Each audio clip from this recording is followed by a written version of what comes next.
what you believe is what you think God believes. And it's just utterly brilliant research. They manipulated your belief, and basically it was, if you changed your mind on a subject, lo and behold, God changed his mind as well. Wow. And it's just a fascinating study that shows that what we think God thinks or believes is a projection of our thoughts and beliefs. That is a fun intro. Yeah. Thanks. Okay, that took me, I kid you not, that took me like 5.5 hours. Oh, I was going to guess much more than that. Like, that's impressive work. Well done. I think total, if I had to count like collecting all the clips and things like that, probably a lot more. But the actual putting everything together, very long time. Yes, very long I time. believe that. Like, that was, I know what goes into that kind of thing. It's like, well done. So you liked it? You felt honored by that? You feel like it's worth me dancing? Cool. As if you're dancing. Love it. I wanted to make sure that you felt like we're going hard for Dr. Bird. Like we're throwing it down. I love it. I bet you've never had a theme song like that, huh? Nice. Well, so I mean, full disclosure, David McDonald made me a personal theme song, and his are good actually. His are top tier. So I actually, for one of our streams, I actually sent him this song, and I said, "You need to play this the next time I'm on your show." And he's like, "Oh yeah, done." Yeah. Well, listen, if I gotta be second to anybody, I'm glad it's David McDonald over at Deep Drinks. Everybody go check out after this, not during this. Yeah. David McDonald on Deep Drinks. What's the longest you've gone without sleep? I love that you don't know. I don't. I respect that. Listen, you gotta think about that. Listen, I have a past. Yep, I can tell already. Almost, I want to say almost 72 hours. Ooh. Could be 72, but I don't think so. Sometimes it's just the way that they talk about the church up the street. You know, literally. Those guys and the way they're doing things, you don't want to be part of. And every other church except for ours is doing it wrong. And yes. Yeah, I told Vince, you're almost better off being an atheist than being the wrong kind of evangelical Christian. You're almost more salvageable not believing in God at all than being a Presbyterian or a Methodist.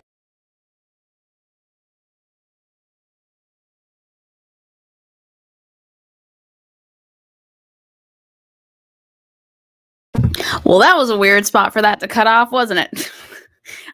There was supposed to be like a whole nother minute there, but as we have learned through Skeptic University Week, Sunday through today, everything is we're learning. It's a learning process. And so basically, I'm taking notes on everything that goes wrong this week that you all are suffering through, which I appreciate. And I'm going to fix them for next time. So if you guys have any thoughts or comments on what sucks and what doesn't, please drop it in the chat. I would love to hear your thoughts and opinions on what you'd like to see also for future Skeptic University. So what I'm doing now is I'm just kind of doing an open Q&A session. After this, we are welcoming Ember, which Ember, if you're watching, I sent you an email. You are welcome to hop in whenever you want. This was supposed to be a panel, but everybody who was joining this panel joined me on earlier panels and can't join for this panel, to my knowledge. So we're doing an open Q&A, which is totally cool. I am absolutely used to talking to myself into the silence, which is fine. But feel free to post your questions, your comments, your thoughts, your concerns, anything you want related to skepticism. Actually, we have Ember here. So we're just going to have Ember. There you go. Hold on one second. I'm going to welcome them to the stage. Ember, how's it going? Hello. Yes. Yeah, I was kind of off on the. I wasn't sure whether the panel or later or whatever. So you could not have picked a more perfect time to be here, Ember. You have saved my ass. I was just gonna do an open Q&A. I was literally just gonna sit here and talk to everybody for like an hour, which I'm, no offense, would love to do that. Everybody, I'm still here to talk to you. But Ember, most importantly, how are you doing today? Oh, it's all right. Yeah. It's Friday. It is. My God, it is. Let me tell you, this week, they don't tell you how much live streaming can make you feel like you've been to war and back when you choose on your own electively to do it from 4 o'clock to 10 o'clock for a week straight. But here we are. Totally fine. Yeah. Hey, you're But surviving so far. yes, I'm surviving. We've got coffee. We've got, big pharma here to help us out. But Ember, most importantly, this is your hour, and I would love to get your thoughts and perspectives. So originally, we had talked about the topic of non-binary inclusion, both in the atheism agnosticism space, in the general space, as the world kind of moves forward and as the world kind of learns more about what exactly that means and what they can do to include people who are non-binary, but also as we learn more, unfortunately, about the people who aren't willing to make any kind of adjustments or movements in terms of inclusion. And I would love to just hear your experience. I would love to just understand more about what that's like and what we can learn and your thoughts and anything else you got. Sure. Well, there's a lot, as you might expect. I would imagine. As I'm not even sure where to begin. In the humanist space, the skeptic space, people are mostly on board with broad acceptance of LGBTQIA plus, etc.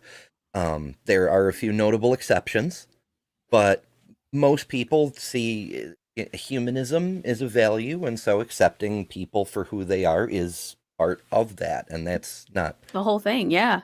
yeah. But I do find that strangely everybody seems to have a limit. I found it Really? with myself, in fact. Some time ago there was a conversation about neopronouns. And the group I was talking to at the time, they kind of were dismissive of it. They're like, "Oh, that's a bridge too far." And it was almost all trans people in the group. I'm like, "What? What?" So for beginners like myself, what would be considered a neopronoun? What is the difference between a neopronoun and a regular pronoun? It's non-traditional pronouns like a Oh, okay, got it. Zer or they. There's a lot of common ones, but there's Interesting. there's a bunch. It's people pick them for a number of different reasons. Often it's just to have pronouns that aren't even associated with the normal binary. Interesting. And so sometimes even people on the non-binary, what would you say platform? Would you say in the sphere? What's like a respectful way to kind of discuss non-binary people as a whole without sounding like without sounding like I'm grouping people together in a bad way? Because I feel like usually when you group people together, it's for negative reasons, like when you say boomers or when you say, what's like a respectful way? Would you say like the non-binary Spectrum, for lack of a better Okay. term. Yeah. The term itself is an umbrella, like Okay. LGBTQIA itself. You can say, I'm queer people. We're with the LGBTQIA, whatever. Non-binary, it can mean anything from agender to gender fluid Got to it. close to one side or the other, but not, or something else entirely, as long as it's just not one of the Yeah. main nodes. Interesting.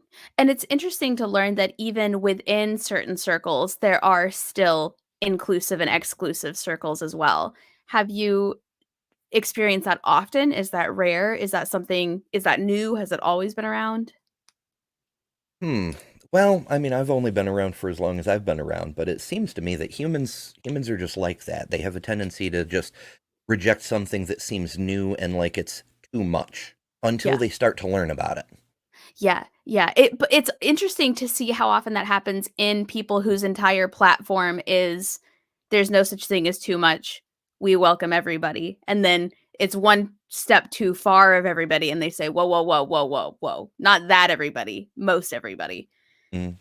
And so in your personal experience, I know you and I have talked about this before in the past, but for the audience who's listening in, what was your experience like kind of discovering of yourself that you were a non-binary person? Did you know right off the bat that that's who you were? Did it feel more like something else until you were able to find a word to describe what it was that you were feeling?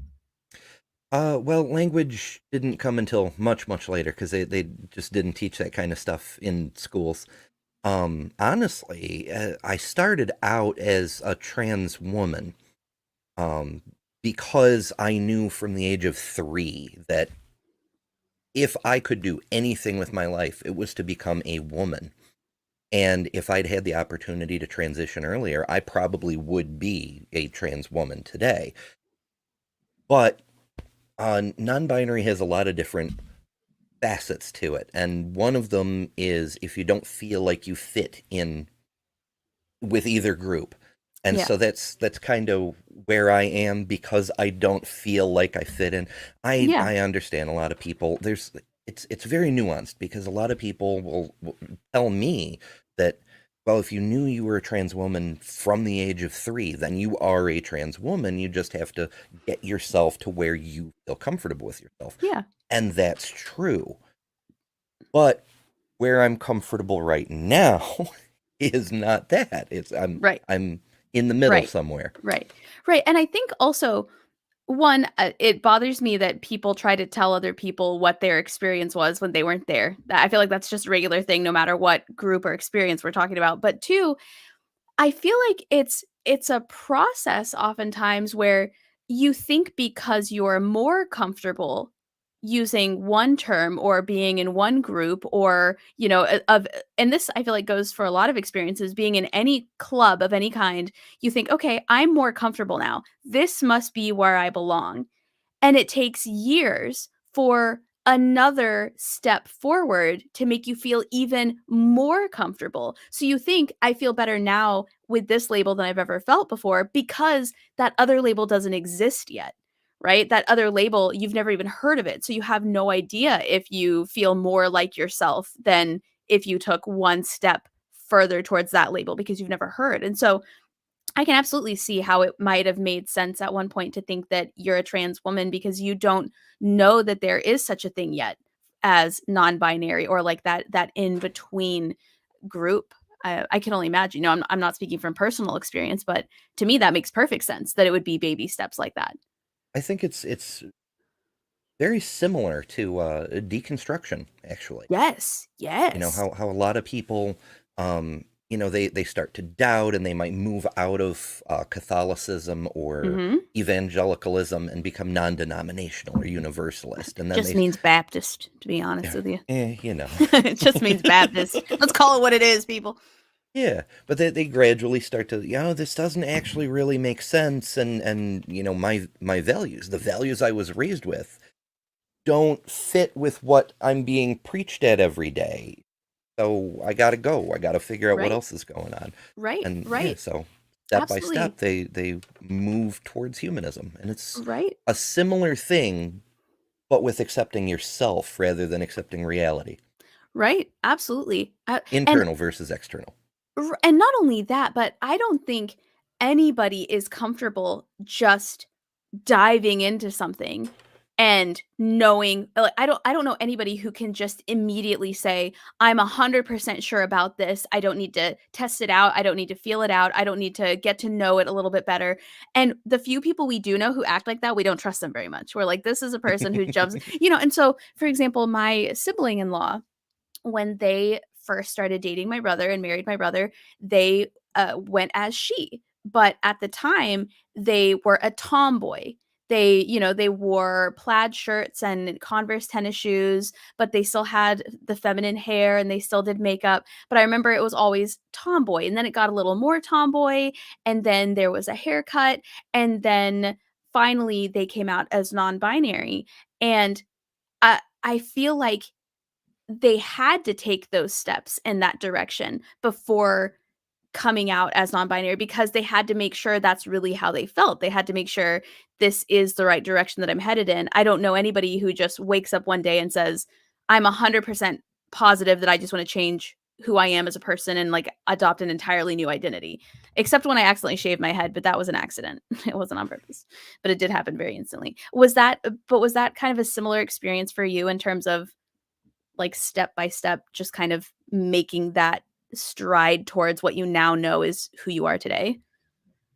Well, I suppose it can go that way, where a person they have a sense of who they are, and they have to go Mhm. through the steps in order to kind of feel out how that interacts with the outside world.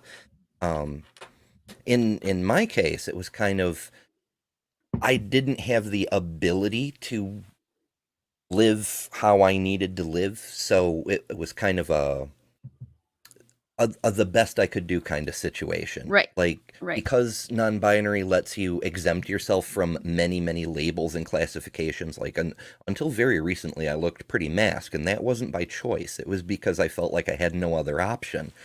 And as long as I could tell people, you know, I realize I look this way, but you know, I am a non-binary person. Mm. It made it suck less.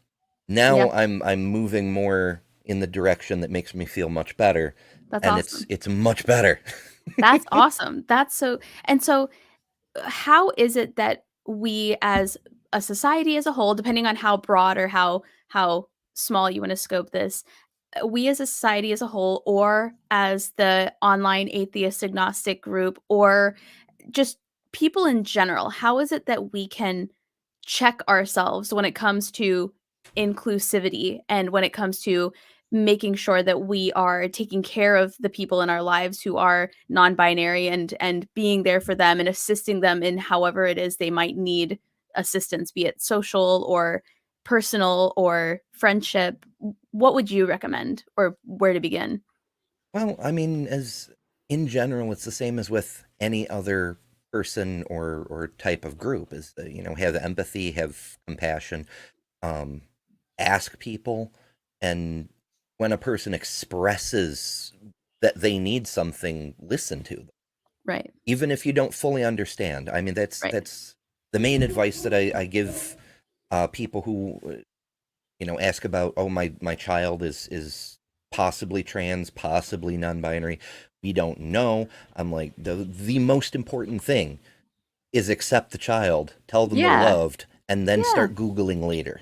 Yeah, absolutely. I feel like on Reddit every single day I read on relationship advice, parents or spouses asking all these questions, and the the comments are always, "Just talk to him. Have you talked to them yet? Mhm. Why are you just ask them what you asked us. Literally just show them what you just asked." Um, because I feel like there are some topics where we worry about chasing off people that we love by asking questions, because we maybe I feel like maybe this is people from maybe my parents' generation. They just don't know how to ask. I feel like my generation is more primed, more used to it, but I feel like the older generations, they don't know how to ask. And if there's anything I know about that generation is when they get embarrassed, they get very aggressive. So then they just are angry and aggressive when they were just trying to do the right thing or ask the right questions. Um, but I feel like, yeah, that makes a lot of sense. Just talk to people. Just especially if they're your kid or your spouse or something, just speak to people. Has there been anything recently that stuck out in your mind in terms of a kind of a win in terms of inclusion? In general, oh Yeah. yeah. Actually, I've been so excited. I posted it on my community page thing on my YouTube and on the socials and things. At work, I started a new job at the end of December, Yeah, how's that and going? it's all right. It's all right. It's similar to work I've done before, but shorter hours for higher pay, which is always a good thing. Yay! That's always nice. Yeah. And my new boss decided yesterday, I think, that it was time to order my uniforms. And so TLDR, I had to come out to my boss because I'm like, I wear, you know, I don't know my men's sizes because I wear women's clothes because, you know, Yeah. and she was like, "Oh, okay, that's cool. I mean, we have women's versions of all the outfits, and you know, we have to have steel-toed boots for driving the trucks and being out on the dock, but here's these cute ones that I wear myself." And it was just fabulous. And we changed my name in the computer, and it went through HR the same day. And I'm like, Yeah. this is amazing. Yes, and that also shows you how easy it could be if people didn't make it not if people didn't make it a big deal, right? Like, if Hmm. people just allowed it to be totally mainstream, absolutely normal. If you get married, your name gets changed through HR. If you decide to come out to your boss and you're honest about your identity and you want to go by a different name, that should just be able to be fixed as well. Like it doesn't have to be a whole to do any different than anybody else changing their name. And also, people in the comments, I am collecting questions that you want to ask Ember. So if you have any questions or thoughts or comments, please post them in the chat. I'd love to post them up here, like this one, for example. I have a question too. With the anti-trans narrative of it being a trendy thing to do, is there a simple way to get across that this is one of the first times in history that it isn't 100% deadly? A simple way to get that across. Well, okay. First of all, that's partially true. It depends on which part of the world you're in. For example, in Uruguay, I'm sure this is going to come up on Skeptic Haven tomorrow. There's a show about atheism and other issues in Africa. But in Uruguay, you can be put to death summarily for being gay, which isn't the same as being trans, but a lot of people consider a trans person to be gay if they're dating a person of the gender that was their assigned gender at birth, and it's stupidly complicated. It's mostly here in the more progressive countries, I suppose, where it's not 100% deadly, but it's still not entirely safe either. But yeah, it has to do with I'm constantly reminded of the left-handed thing. Like there's a graph you can look up on Google. In the early 20th century, the rate of left-handedness was something like 3 to 5%. And then all of a sudden, around 1950-ish, it became illegal to beat children for writing with their left hand. And all of a sudden, the numbers shot up to like 30%, and they've stayed there ever since. It's not that it was trendy to become left-handed. There were always the left-handed people. They just were no longer being abused for being left-handed. I found it right here. I'll see if it'll let me share my screen. Let's see. There it is. Hooray! Yeah. Yay! This is so cool. I'm learning how to share all my this dates stuff. were a little off, but yeah, you get the idea. Well, and this is a pretty simple looking graph. 1940. Yeah. I was going to say this graph is pretty rudimentary. I feel like if we really dug into the nitty gritty, we'd find one. But that's very interesting. And also an argument that I think needs to be made. And I hate using the term argument because it sounds argumentative, but the for lack of a better word, the argument that needs to be made is that, and I've had this conversation with my parents, especially after my sibling-in-law came out as non-binary. I said, this is not new. They were just never allowed to say these things out loud before. Trans people have always been here. The LGBT community has always been here. People who are different than just straight hetero people, like they've always been here, but they just weren't allowed to be out, and they weren't allowed to be public about it. So when older people say things kind of like that comment where it was like, oh, well, this is just, everybody's got to have a label, everybody's got to be, no, everybody's always felt this way. We're just finally developing words for it because we're allowing people to express these things now, just like anything else they have a problem with. It's not going away. These things aren't going anywhere. They've always been here, and they shouldn't go away because, like you proved, HR was able to fix it that fast, which shows you that HR can fix it that fast anytime they want, and that's awesome. And I think that's great. But for whatever reason, and let's just say it was a brand new thing. It's not, but let's, for the sake of arguing, so what? So what? There's a lot of new shit that comes out every day, and they're excited about it. So I don't know what the problem is. I don't understand. It's like science. Like, oh, hey, everyone, we just discovered a cure for the fucking plague. Right. Hooray! Yeah. Why would anybody be mad? Right. You don't have a problem with the iPhone 18. So and this doesn't cost you anything. Just call people by what they want to be called. That's all you have to do. It's just infuriating. It's just, it really is. But to add a little bit to that always been around bit, I've been on about the Talmud recently. It's all those scholars over on Aaron Ra's channel that have been, poisoning my brain with facts and information, but the Talmud specifically mentions trans people and non-binary people, both male to female transitioners, female to male, and explicitly their genders for non-binary people, whether by natural action or by human intervention. So there was deliberate transition as well. And it's not just mentions. There are laws. There are, this particular type of person is exempt from this religious obligation. This person has to do this. This is how inheritance is handled. It's a book of laws dealing specifically with transgender and non-binary people. And that's 2,500 years ago. Interesting. Or in ancient Babylon, Ishtar. Everybody knows Ishtar. There's the Ishtar Gate in the ruins of Babylon. Right? Ishtar was famous for a number of reasons, but one of them was the ability to turn a woman into a man and a man into a woman. So there's trans people in Babylonian lore, which takes us back another 1,000 years or more. Right. Very interesting. So it's not a new thing, everybody. If you're listening to this and you're like, what's up with all this new stuff? It's not new. It's not new. New stuff happens every day, but this is not one of them. Is there something that we do, either small scale like this community or large scale like Western society, that we think is helpful but is actually harmful? Or religion? Yes.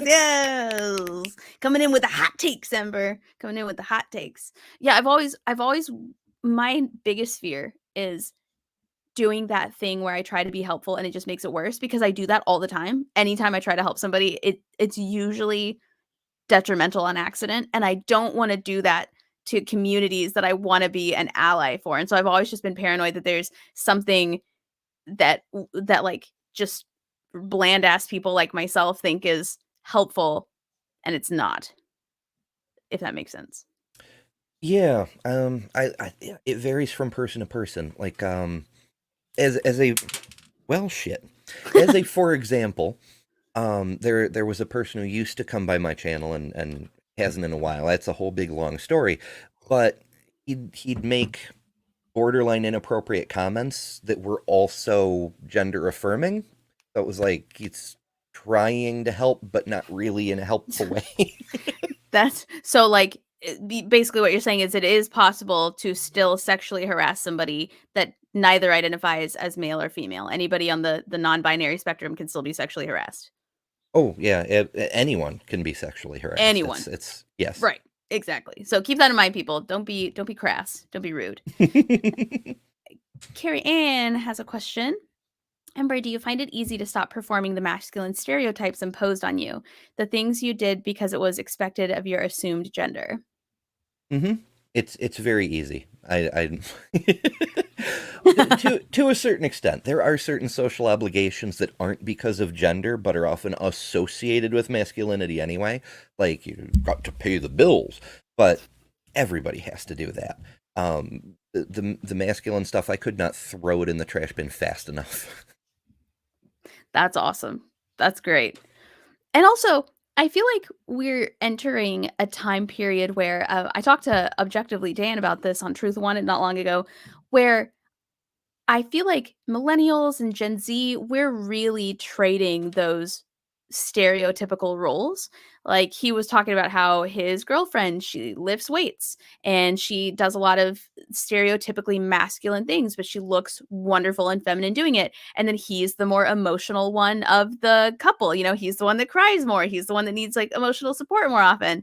And, anybody who looks at my haircut, old people totally freaked out when I shaved my head, which, to be fair, I did too, because again, it was an accident. But like, the first question I ever got was like, what does Vince think? Like, what's he gonna do? And it's like, he was there. He helped me. Like, what are you talking about? He was literally cheering. And so it's like, not only are we just kind of shedding those roles, and I'm sure there's a multitude of reasons why, probably economic, social, so many different things, but we're not even applying them to those genders anymore, let alone anything that might fall in between or be considered like maybe a non-gender. And so I like that. I like that people are more often just being allowed to kind of do whatever they want to do and express themselves however they want to express themselves. Although I will say, if it becomes socially unacceptable for women to continue to pay their own bills, I won't be upset. Not gonna be that upset. Gonna be honest.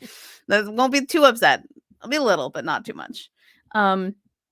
So have you, since starting your channel, have you connected or met or been reached out to by anybody else who considers themselves non-binary or who's unsure of how they feel? Or do you get reached out to people looking kind of for advice on how to get where you are in terms of your comfortability and your visibility?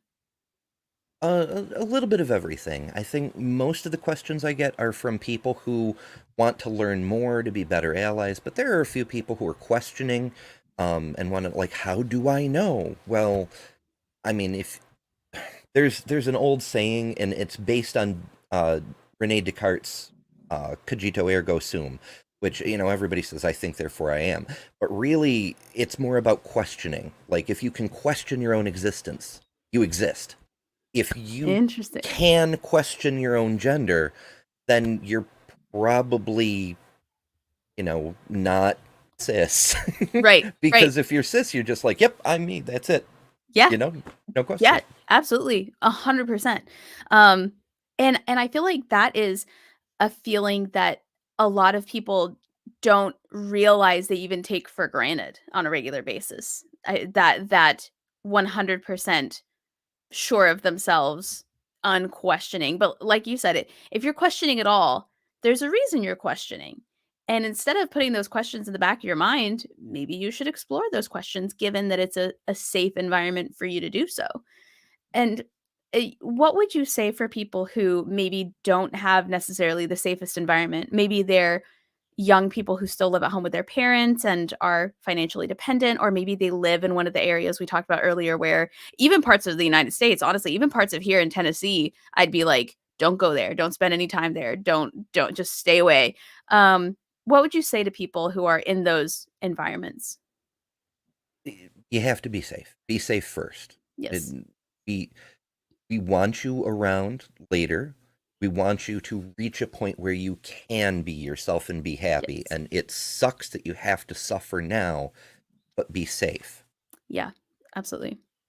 And I gotta ask, it has nothing to do with what we're talking about, but I gotta know, what highlighter are you using? What is the product you have like across the bridge of your nose? It just looks immaculate under that lighting. It really does. I keep watching it. I was just looking at your face, and I'm like, I'm so shiny. Damn it, I suck at this. No, you're like glowing. You're like glisten. I love it. It looks awesome. I just had to ask. It appears to be is that Revolution? Revolution, yes. I'm wearing Revolution eyeshadow. It's nice. purple. You can't really see. Yeah, because it's like glowing. It's got this like dewy glow. And so I'm gonna look that up right now. Not right now, maybe after this. So when you were coming to, I don't even want to say coming to terms because that sounds negative. When you were admitting to yourself that this was the direction you were headed in, this is who you are, this is who you want to be, what were the first steps for you, or the most important steps that you knew you needed to take? It's a really complicated thing because, like I said, I was pretty much just stuck with appearing mask and just asserting non-binariness whenever the opportunity made it necessary, or so forth like that. There were a lot of factors that were keeping me locked in that particular situation, which was better than just being forced to be a guy like I was in previous circumstances. But, you know, part of it is workplace. You know, there's especially in the job that you had when we first met.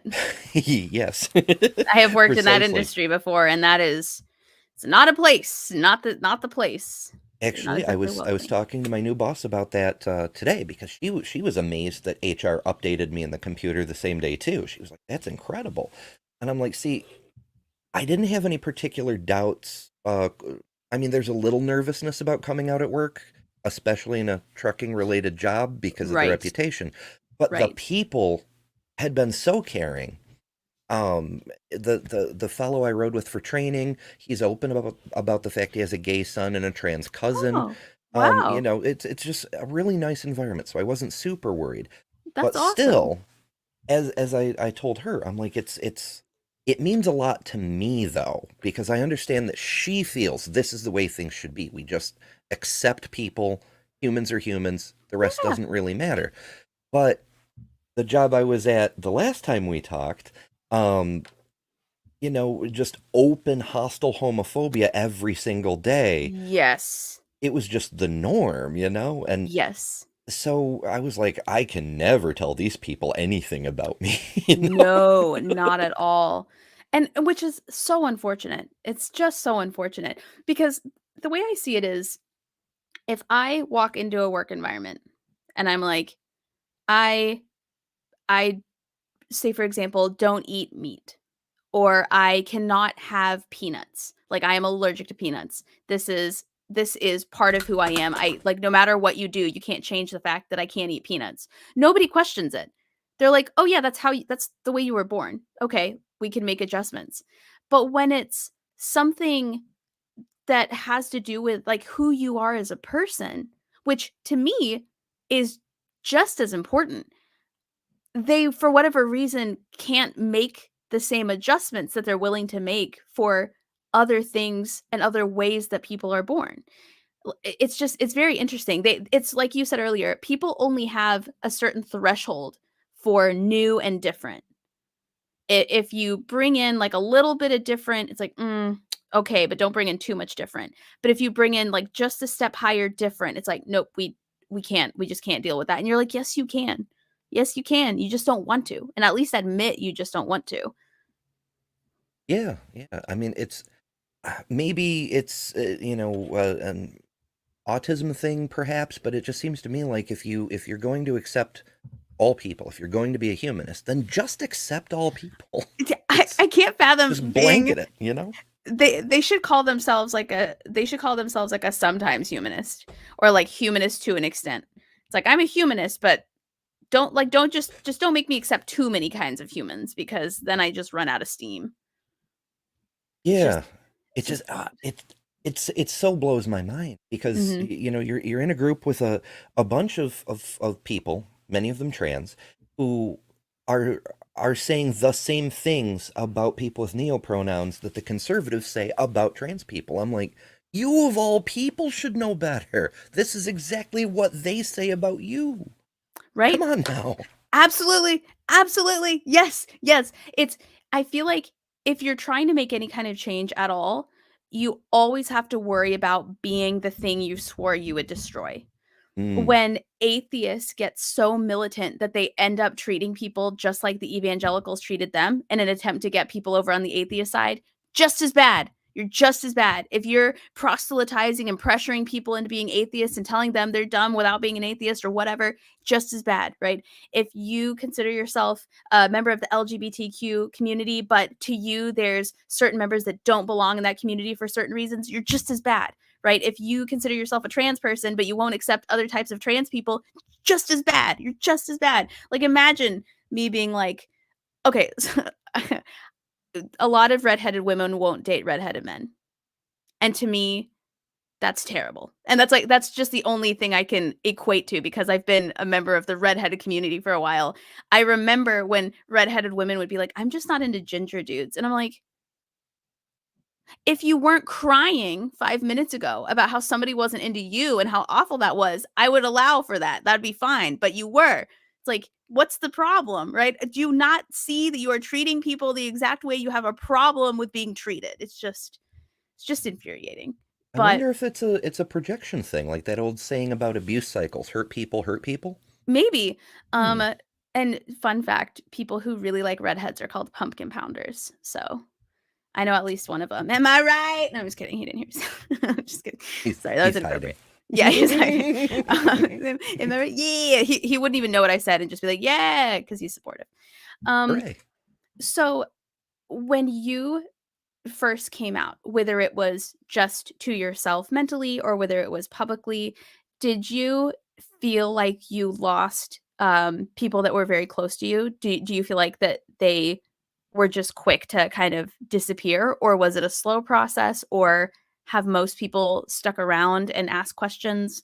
What was kind of the most immediate aftermath? Well, I mean, I guess there's stages of coming out. Probably the closest I've ever been to like coming out was this recent movement more towards the femme side of things. Instead of just being a mask-looking person who preferred they them, now I'm actually making changes. That's awesome. And yeah, it really is. I like it anyway. Yeah, but not everybody does. Well, tell them to Like- go fuck themselves. Right? I noticed that a few people who came by the channel, knowing that I was openly non-binary, as soon as I started making changes, they just noped the hell out of there. Whatever. You know, What did they expect? Is my question. I think they expected me to just keep on making counter-apologetics, dunking on Ray Comfort and William Lane Craig forever. Which, I mean, that's still fun, but that's not all I'm ever going to talk about. You Right, know? right. Oh gosh. It's like, I love how separate the artist from the art only applies when the artist is like a horrible racist person. like they're cool going back and listening to Chris Brown a million times, even though they quote unquote don't agree with his lifestyle, but they can't hang out on your channel when they don't agree with your lifestyle. It's wild how that cognitive dissonance works. Yeah, and you know, it's weird in the secular community. Like, you know, one of the cool things that happened this past year is Paula Gia put out a list of new channels to go check out, and you know, a lot of our friends were on those, like Maya Adkisson with Bad Science Sunday, and I think Brentley, who's in the chat, I think Brentley was on there. Brentley, you were on it, right? I swear I saw you on there. Well, I was on there, and Yeah, so you were. I Yeah. started getting a lot of people coming. The subscriber numbers went up, and then they'd watch one of my more recent videos, and the subscriber numbers would go back down. And I'm like, it's you know, whatever. If it makes you feel any better, I got some of the worst comments after I shaved my head, but anyone who's subscribed after that has been the coolest people who stuck around the longest. Like the coolest people. Like everyone who's in the chat right now, I'm pretty sure they only started following me during my short hair era. So there are like when you do whatever it is you do that makes you feel more genuine or like more yourself, man, you always lose that drop. And you're like, why were you guys here if you didn't want Ember to be who they want to be? Like, why were you here if all you wanted to do was like check out people who run channels with long hair? Like, it doesn't make any sense. But the people who find you in your most authentic version of yourself, those are the people who stick around, which I think is really cool. Like, I haven't seen those other people since they told me I was fucking ugly and looked like a Q-tip, which is fine. It's great. Because I did look like a Q-tip. I did. I really did. Like, they were not wrong when they said that. They just had not. Oh, Brentley, you didn't know I had long hair at some point? Holy shit. Let's see. Maybe I can pull up a video. One of the replays that you just had on, you had long hair for. Yeah, just last night I had one. Let's see. I'll pull up. Let's see. I'll just pull up for like 1 second. I'll pull one up. Let's see. And if you think I look better in this video, keep your thoughts to yourself. No, I'm just kidding. Okay. Let's see. And if you like this better, don't let me hear it. Is it this one? Okay. So this was me. Recordings just got better. Hey, it's Dana. Oh, you're beset by ads. That local recordings And on your own videos. StreamYard. I'm literally on StreamYard. Why are they sending me?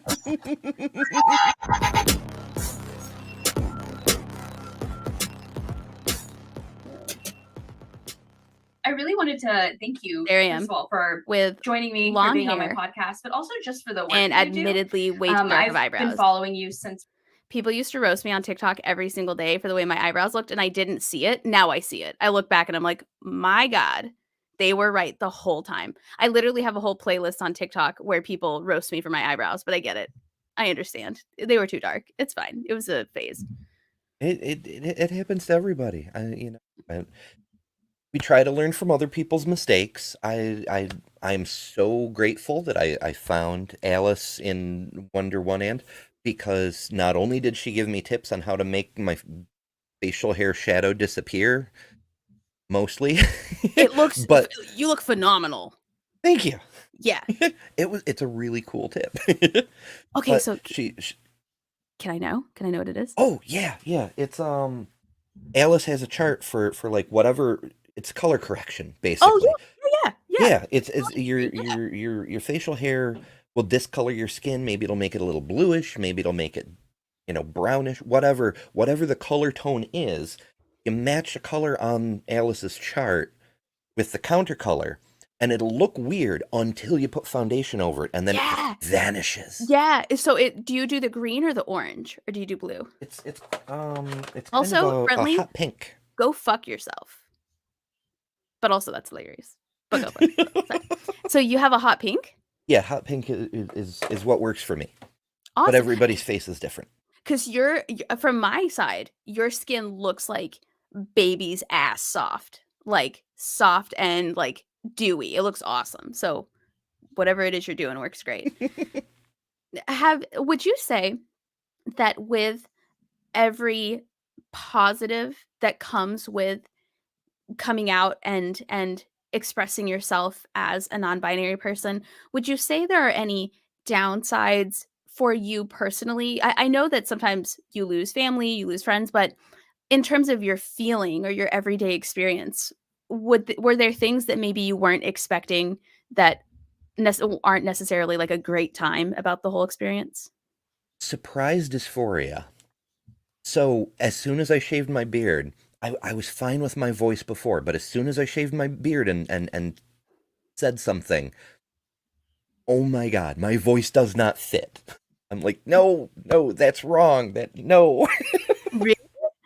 It was, yeah, it's really bad. I've been doing voice training, but it's not quite ready for prime time. I'm kind of doing my best over here, but Yeah.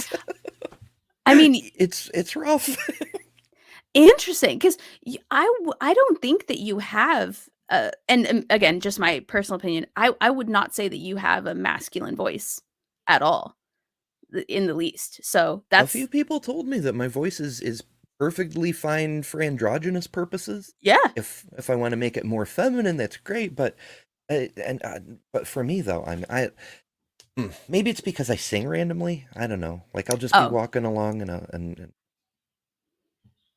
yeah, I'll just start belting stuff out, and I tend to be on the lower end I can go high, not super high. I'm babbling. Never, don't mind me. because you like musicals, right? Didn't we talk about that? A little bit. I'm not like, I don't know every show tune like some musical nerds I know. I'm a little envious that they've been able to put in that much research, but yeah, quite a lot of them. Or like theater, like live theater. Hmm. Would you ever now? Forgive me if I'm wrong.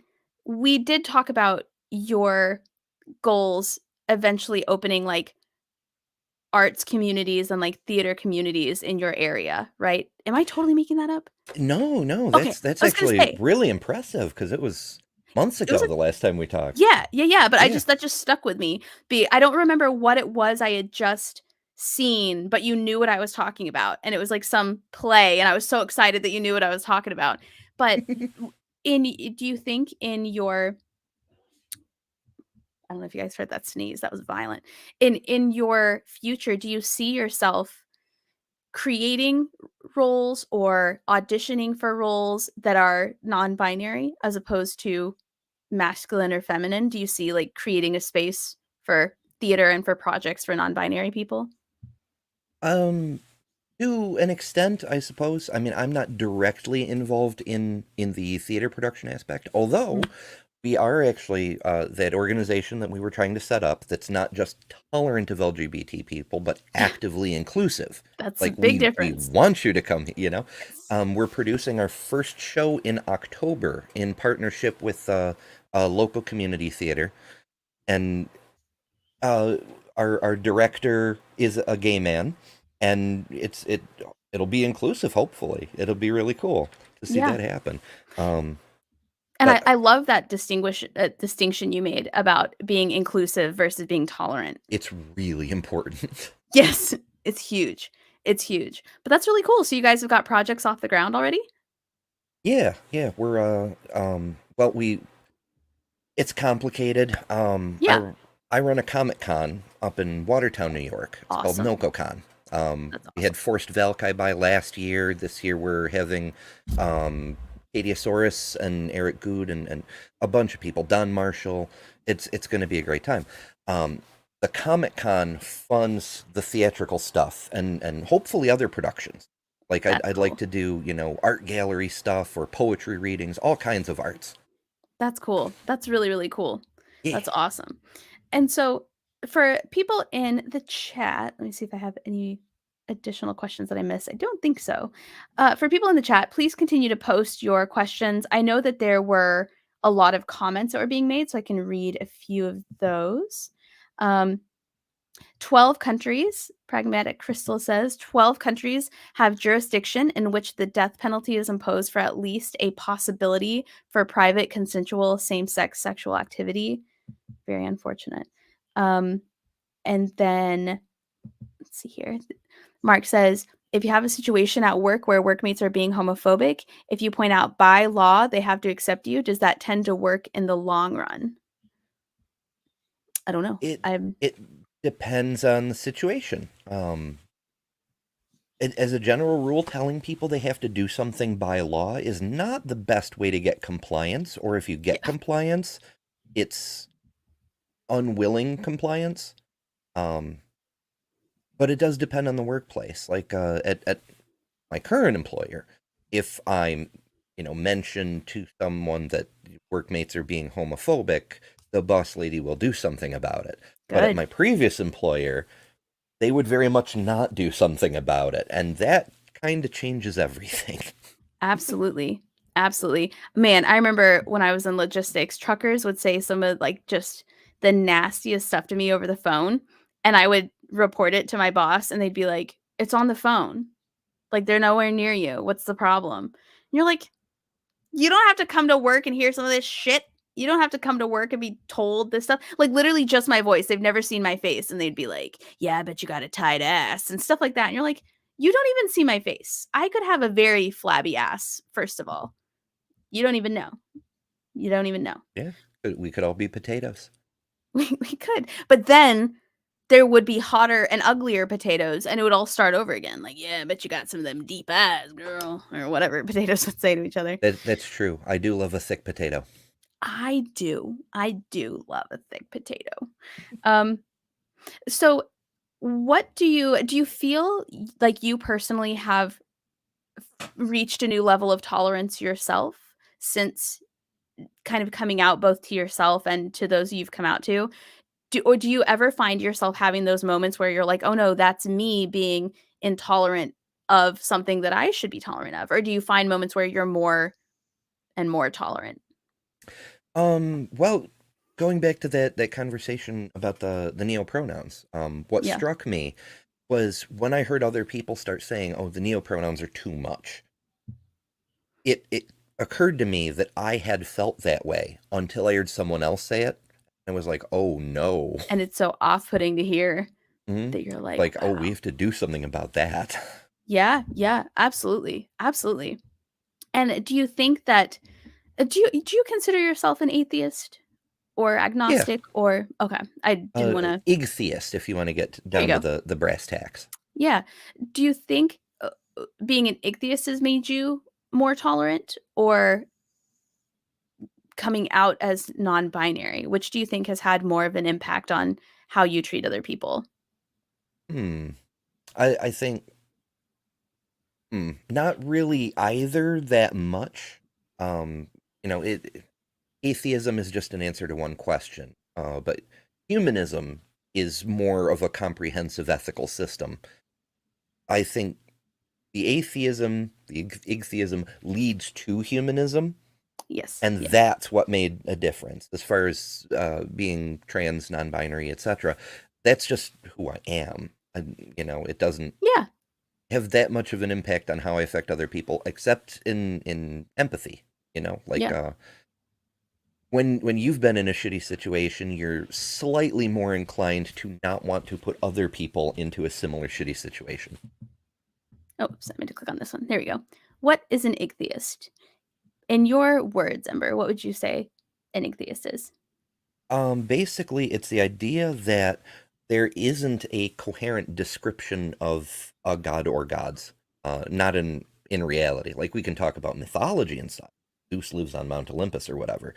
But as far as like an all-powerful creator of the universe who lives outside the universe and is transcendent and doesn't exist within time, there's a lot of logical contradictions that are necessarily entailed with that description that make it literally impossible.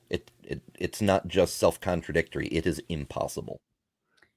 And Pragmatic Crystal coming in with the definitions, as always. Pragmatic Crystal, I just want to give a shout out to Pragmatic Crystal. This week, Crystal has been my absolute hero. I have been streaming from 4 p.m. to 10 p.m. pretty much every day. I think last night I ended a little early, and today I started a little early. And Crystal has been there in every chat. Not only been there, but Crystal's been posting links to stuff that I just mentioned. The Crystal's pulled up every guest website, their Patreon accounts, the definitions to words that are mentioned. Crystal's crushing it. Crystal is doing more work this week than I am. So shout out to Crystal. Pragmatic is way more omnipresent than any god that's ever been proposed. You know what? I propose we start a cult, the cult of Crystal. And all we do is just really support other creators on YouTube. That's like our whole thing. So agnosticism or atheism is the idea that the question of the existence of God is meaningless because the word God has no coherency and an ambiguous definition.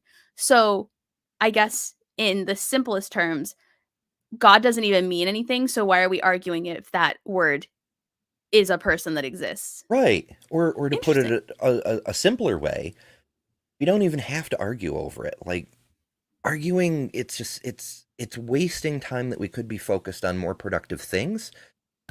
Just demonstrate your God. If it's real, just demonstrate it. If you can't demonstrate it, then shut the fuck up. I love that. I feel like people should use the term atheism even in like political discussions where somebody's like, so what are you, Republican, Democrat? It's like, I'm an atheist. We have more important things to be talking about right now. Thank you. And just turn away. Just the end of the conversation. I mean, that's an interesting point. I feel like agnostics get heat because people say that they don't want to pick a side and they're just trying to which is annoying. But yeah, they're just being honest. When you get right down to it, no one knows. Everyone is definitionally an agnostic. Well, and the funny part is, if you say, I'm an atheist, people go, oh, so you're saying you've seen enough evidence that there is no God whatsoever. And you have to explain, they're like, there's no evidence whatsoever. You know, if you say that you're a Christian, people are like, oh, so you've seen enough evidence that there's God and you think he's real. If you say, I'm agnostic, I have not seen enough evidence to support either, they're like, you can't even pick a side, you piece of shit. At least with atheism, it's like, don't even finish this conversation with me. I'm not wasting my time. There's no point. It doesn't matter. Mm-hmm. And people kind of get like paused. I don't know if that's anybody else's. Excuse me. So if you could give the audience or people watching this just kind of something to understand or to leave with today, if they remember one thing that you had to say in terms of the non-binary experience or inclusion or exclusion or anything at all, what would you want to say or what would you want people to leave with? Try to sum everything up into one little soundbite. That's a tall order. And it can be a giant soundbite. I just realized I've kept you past when I said I would, but it can be a giant soundbite. It's all good. It's all good. Like I said, I was confused about the time because I saw the stream started at 7:30 and we were scheduled for 8:30. It's supposed to be a panel, and then you, and then the panel unpaneled. Yeah. Those dispaneling panels. Dispaneling. There you go. I like that. Self-discipline. I don't know. I just work here. Yeah, it's just living up to our values. We talk about empathy for other people, caring about other people, improving human well-being.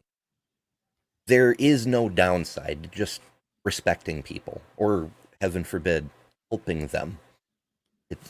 It doesn't hurt anyone, and the ripples that you can put out into society. Like you make one person's life slightly better and they have a good day, and that they go on and they make someone else's or 3 other people's, and it just creates a chain reaction of good things. Just like when you stomp on someone you don't have to, it creates a chain reaction of bad things. In the old days, they used to have this idea about the 7 generations. Every decision we make, every action we take, we should have 7 generations in mind, both behind us and ahead of us, because what we do reflects on our ancestors and will have effects on our great great great grandchildren. Interesting. It's a big thing to think about, but it's in a more day-to-day setting. If you keep it to just like, you know, how things are going to ripple out from you, and just try to make the world a better place, yeah, you're probably not going to go wrong. And it's wild that you say that. It's absolutely wild that you say that, because one of the videos I posted this week was a conversation that I had with Dr. Sean Carroll, who specializes in evolution and genetic biology. And he said the same thing. He said, be a better ancestor. Do what you can do to be the better ancestor. And that's like literally what you just said as well. He said, you know, with every decision that you make and everything that you decide to do moving forward, whether it's voting for laws, whether it's creating things, whether it's dispelling things that currently exist, be the better ancestor. Do whatever you have to do to leave things in a better, more productive place than they were when you got here. And I think it's interesting that you said the exact same thing. That's really cool. And I like how that's phrased, though, because that's, you know, so often we get caught up in the moment and like main character syndrome. You know, the whole universe was created just for me to be here today. The Truman Show. But really, we get to enjoy being here for a very short period of time. Our main contribution to the universe is that we will be the ancestors of the future. Yes. So what kind of world do we want to create? Right. And with main character syndrome, I feel like everybody wanted to be famous at some point. I feel like, especially people like me, like theater kid nerds. I thought I wanted to be famous until about 3 years ago. And then I realized being famous is like the worst thing that could possibly happen to a human being. If you've ever had a TikTok go viral, you never want to be famous again, man. Like people just, anytime I get on Reddit and I have more than one notification, it's not going to be a good day. It's not going to be a good day at all. And so I feel like the main character syndrome, when people are like, oh, I'm so special, I'm so important. I'm finally at an age where I'm so glad that I am not the main character of the Truman Show. I am a C-level extra at best on a good day. Is that why you don't promote your stand-up specials as much anymore? Yes. That's exactly why I don't promote stand-up. You know, something else that's very interesting is I was doing stand-up for 16 years and people just like ripped me apart. They just shredded me. This podcast, I've never gotten insulted over.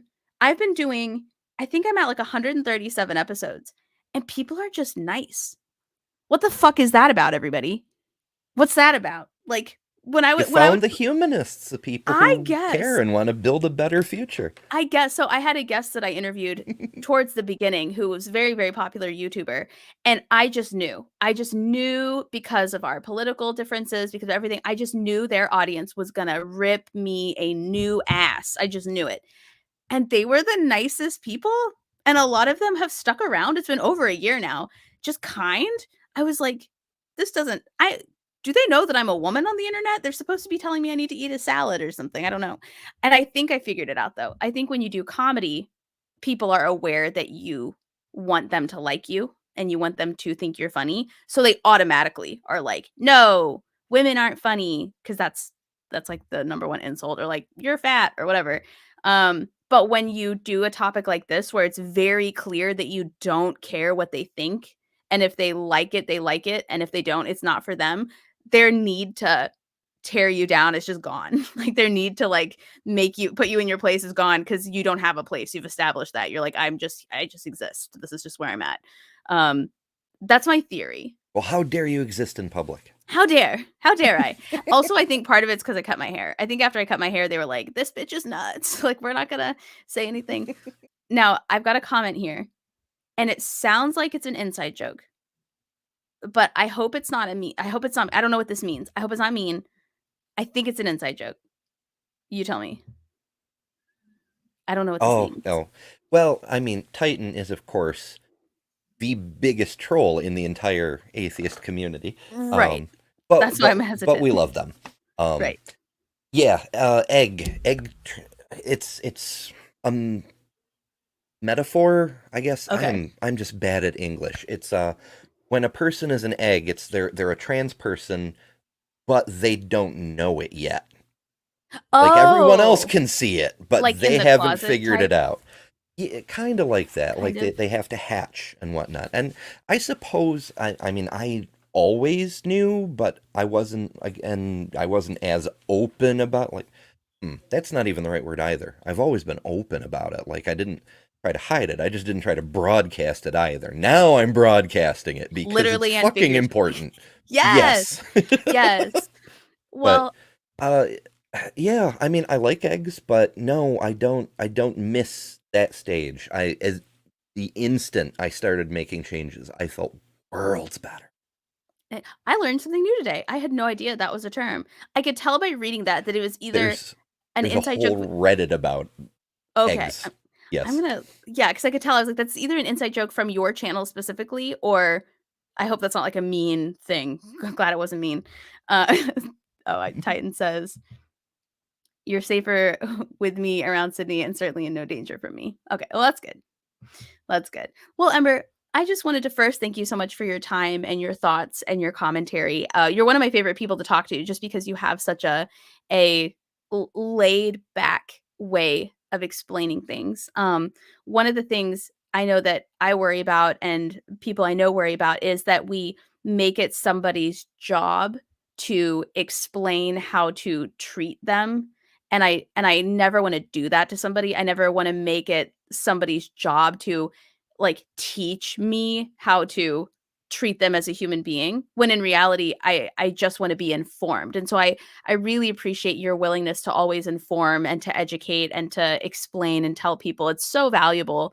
And also I'm just so proud of you, just watching you come out of your shell and just really just blossom. Your makeup looks phenomenal. I've literally been staring at the apples of your cheeks this whole time. And I posted a link to your highlighter in the chat. I was so worried I fucked up my blush because I'm like, oh no, it's too red. No, it looks great. Looks great. It's only my second try with like a full. It's not even a full face. I didn't do eyeshadow. I didn't do eyeliner. I was just like So, ladies and gentlemen, and people in the chat, this is what you call a no makeup look, and it looks phenomenal. Where like you've just got a little bit of makeup on, but it looks like you have no makeup on. It just looks like you woke up dewy and fresh and glowing. That I try to master that, but every time I try that, people think I have typhoid fever because I guess I just look sick. So, there's that. I don't have eyebrows in reality, so maybe that's part of it.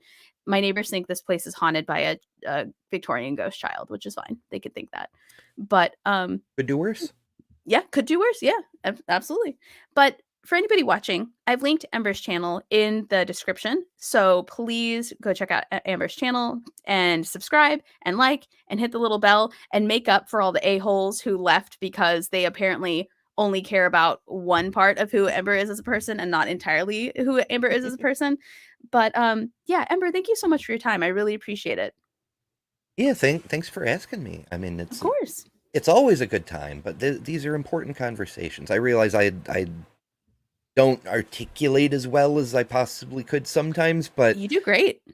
Well, I try. Thank you. Yeah. But yeah, it's really, really important to get information like that out for other people who are still eggs, as Titan puts it, to see that there are people existing in public as who they could be. That it's okay. There are people who will accept you and are happy at the thought of getting to know the real you. Yeah, absolutely. Absolutely. And like, fuck all the people who don't subscribe after that, but welcome all the people who do, because those are the people that'll stick around for who you are as a person. 100%. Yeah.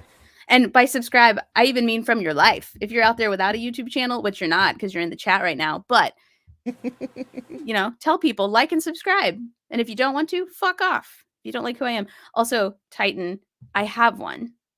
So you're just not in the know. It's under Growing Up Fundy. Join. But that's the end of the show tonight. I appreciate everybody being here. I appreciate you, Ember. Thank you so much for joining Skeptic University. Tomorrow is graduation day. So be here. I've got a couple of different live streams for you to watch. We've got Dr. Josh is coming on to talk about the Old Testament. We've got Dr. Jack Wathy, who's one of my favorite people on this planet, and he's going to talk about Trumpism and if science can save us from repeating history. And then we've also got another panel, which might just be me. We'll find out. You'll find out at the same time that I do. But other than that, everybody, whoop, I didn't mean to click on that one, but we clicked on it. There you go. Have a great night. And scene.